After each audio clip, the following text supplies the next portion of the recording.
unusual for us to be together on a Sunday evening, so thank you for coming out, but these are obviously unusual times. It can feel like a lifetime ago for some of us, but it was actually less than 100 hours ago that our community received a major wake-up call about COVID-19. An unprecedented wave of closures and cancellations followed. Less than 48 hours ago, our metro confirmed its first case, a transmission believed to have occurred elsewhere. More closures and cancellations followed, and I applaud everyone who acted independently and proactively to protect public health. This afternoon, we have reached another inflection point in this journey.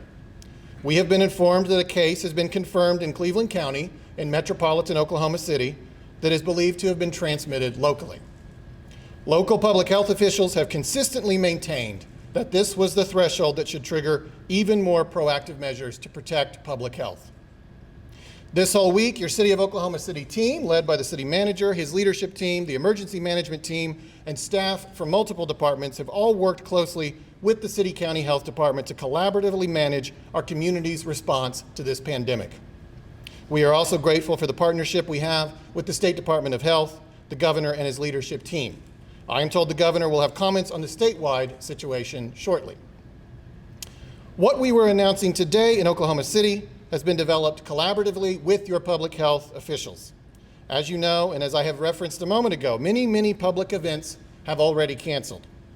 However, limiting close personal contact is our only real tool of mitigation, and on the advice of public health officials, and with the confirmation of local spread today, we feel it is now time to do more. On the advice of the City County Health Department that this is a local public health emergency without precedent in the last half century, and under the authority granted me by Section 1536 through 38 of the Oklahoma City Ordinances, I will be declaring a state of emergency in Oklahoma City. In the near term, I will use the powers of limiting public gathering, thereby granted, to limit certain things directly relevant to the functions of city government. This includes the revocation of all event permits issued by the city through April 12th, a limitation on events and gatherings in city facilities of over 50 people through April 12th, a mandate for personal distance on public transit, and a cessation of water cutoffs for utility customers who are unable to pay. These are today's actions, and they are not yet applicable to the private sector, but we understand that message will be received, and we do call on the public to consider responding. Today is different than yesterday. Yesterday was different than the day before. 100 hours ago, we all thought it was okay for 18,000 people to enter the Chesapeake Arena. As of today, with the finding of local spread, the message is different and the urgency is greater. And if necessary, all actions to preserve public health in Oklahoma City are on the table. I do not proclaim this state of emergency casually, and I am fully aware of the gravity of the moment. But this is a time to protect the people of Oklahoma City. That is the fundamental foundation of the oath I took, and that is the obligation I work to fulfill today. We will continue to work collaboratively, we will continue to be guided by science, and we will continue to rely on the advice of public health professionals.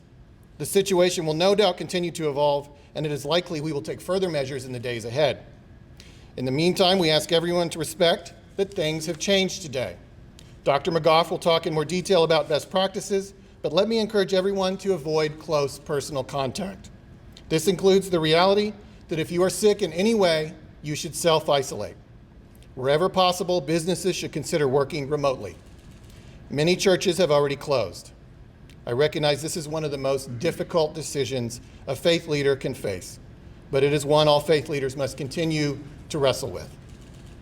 Earlier, I mentioned that in city facilities, we would maintain events up to 50 people. That does not mean we encourage you to gather 49 at a time. That is merely an allowance for some certain necessary meetings that are inevitably going to occur in the next week as we deal with this challenge. We even have a city council meeting on Tuesday morning, but we really can conceivably, if it is at all conceivable, we urge you to not gather anywhere near that threshold of 50. People should consider not dining in a restaurant, but instead picking up or having the food delivered. Today, we are still leaving these decisions to individuals, but I remind you that a declaration of emergency means that we potentially have the ability to regulate all gatherings if public health demands it. These heightened recommendations impact some local functions of government that are not in our typical control, such as libraries. Today, the Metropolitan Library System closed. Schools are another issue on people's minds. There are 24 districts in Oklahoma City, and for today, we would like them to continue their independent decision process. We will maintain in close contact with district leaders. These are extraordinary times, but it is my humble opinion that we are extraordinary people, and we have an opportunity to get ahead of this that other cities didn't have. Today's declaration of an emergency gives us the ability to take all measures that we must to preserve public health. With that, I would like to bring Dr. Patrick McGough, the Executive Director of the Oklahoma City County Health Department, to the stage. He has some things to address, and then we'd be happy to take some questions. And by the way, he and his team have been fantastic over this past week, and you are well served by your public health officials. Dr. McGough. Thank you, Mayor Holt. It's honestly been one of the greatest honors to work with you and your team as well. Today's emergency declaration is the right thing to do now that we have evidence of local spread in the metro. If you are immunocompromised or over the age of 60, please take today's warnings seriously. You are at higher risk of complications if you are exposed to COVID-19, and the only way proven to protect yourself is to stay away from groups of people or individuals who may have symptoms or may have been exposed to the virus. For our Oklahoma County residents who are young, healthy, and don't think they need to worry, please note that your actions can also mean the difference between life and death for your loved ones and your neighbors. Make sure you're limiting your exposure to large groups of people. Again, go about your daily life, but make sure you pay close attention to your plans. Avoid large crowds and stay home if you begin to feel ill with a fever or cough, and call your medical provider. We all must be vigilant in practicing hygiene to keep this virus at bay, particularly by washing our hands for at least 20 seconds, multiple times throughout the day. There is a video on our website at occhd.org on the proper way to wash your hands. When you cough or sneeze, make sure you cough into the inside of your elbow and away from other persons. The mayor's emergency declaration does not mean you need to be afraid. We still encourage all healthy residents to go out and do the things most necessary to keep your life as normal as possible during this critical time, such as buying groceries and taking care of other daily needs. We still encourage individual exercises outside, like running or walking. Be mindful of your plans and where you are going. Whether you are at work, school, or the grocery store, maintain distance between yourself and others. I cannot stress enough, if you feel ill, if you are sick, stay home and call your doctor. Clinicians may recommend testing for other respiratory illnesses, including the flu. Those who are uninsured may call 211 or the state COVID-19 hotline for community resources. COVID-19 is here, and we will likely continue to see increased numbers of cases in the coming days and weeks. It is up to each of us how we respond and how we work together to mitigate the spread of this virus in our community. Thank you. Questions? You're easy. All right. Well, thank you all for being here very much. Oh, okay. Go ahead.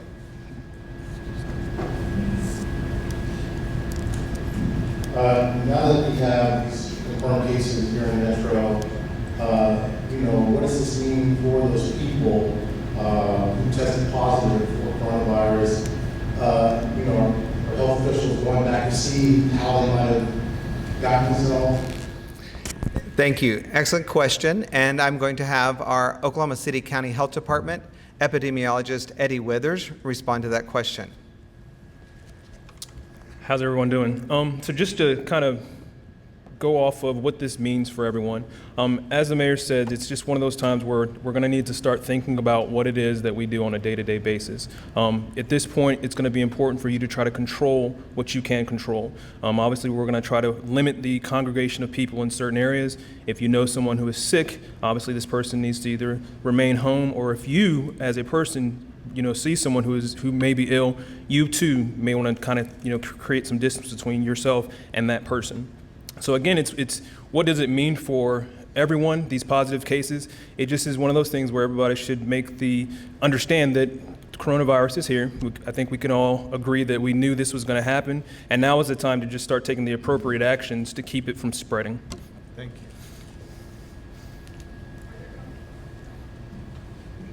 Are there going to be more resources allocated for more testing kits?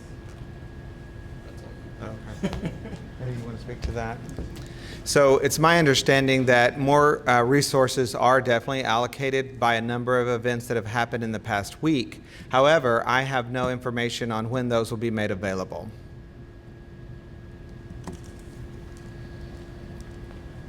Are we asking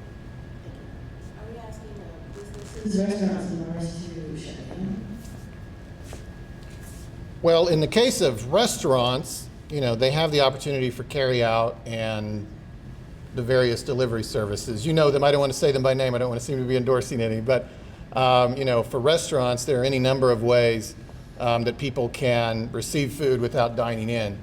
There's actually probably very few establishments in Oklahoma City that are purely alcohol-based. There are a few, however, and obviously that's going to be an issue moving forward. As of today's step is declaring a state of emergency and using those powers to influence some specific city functions.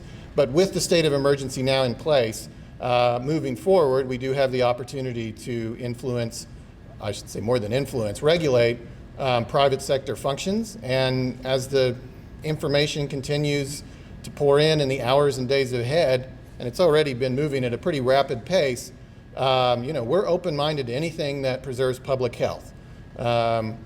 So bottom line on bars, there's not really a way to get a to-go drink from a bar. And we understand that. And so I think bars will have to make some decisions moving forward, and we reserve the right to make them for them if it's in the interest of public health. We're not doing that today, but that is certainly on the table, and we understand and certainly are observing the best practices happening in other American cities. Mayor, can you give us an idea of, with the state of emergency, what does this look like when it comes to what you guys have the power to do? Well, it's fairly broad, but we have to proclaim, the mayor has to issue a proclamation that specifies which powers he is asserting in a time of emergency. And really, for levity, one of them is like the mayor can ban Molotov cocktails, like that's in our, that's in our ordinances. I don't think I'll assert that one in this case. So really, I think everything that we would do in this pandemic would probably fall fundamentally under the power that the emergency proclamation grants to restrict public gathering. And obviously that's going to be gathering in restaurants, that's going to be gathering in public events. And as of today, the proclamation we will issue is relevant only to kind of directly city functions, as I said earlier. So like the permits that we issue, the events we have in our facilities, the other things I mentioned about water cutoffs, which is really more of just a city policy. But moving forward, we may assert the authority that other leaders around the country have done to regulate the private sector. That's also a power the governor could have as well, So we'll continue to work in partnership with him, and we'll certainly continue to rely on the advice of public health officials if we should do anything in that area. But, it's a rapidly moving situation, and what seemed insane 48 hours ago is what we're now doing, right? So, because we fundamentally have an obligation to the people of Oklahoma City to protect their public health, and this today is what is necessary to do that. And I expect we'll speak again in the days ahead about further actions if, as we anticipate, cases will probably increase before they decrease. Another question, on the locally spread case, is it clear where that may have occurred, or how did you come to that conclusion to be able to say locally spread now? So essentially, it's early, so we're doing some investigating, as you can imagine. But at this point, it is clear to say that there isn't travel related to it as it normally is. Again, more will come out, but as of right now, that's kind of how we're taking it, and that's how we have an idea that that is the case. And that case, being in Cleveland County, is actually technically outside of their jurisdiction, but we know that it exists thanks to information sharing with our state partners, and so we feel like we have to act accordingly. Oklahoma City stretches well into 3 counties, kind of a little bit into a 4th, and so anything in the metro, we feel certainly of this nature affects us, even if the person doesn't live in our city limits. And that's why we're reacting as we are here. Further details on that particular case would really probably have to come from the State Department of Health, right? Is that fair? Because it's in Cleveland County. Yes, thank you. Any other questions? Okay. Thank you very much. Appreciate you. Wash your hands.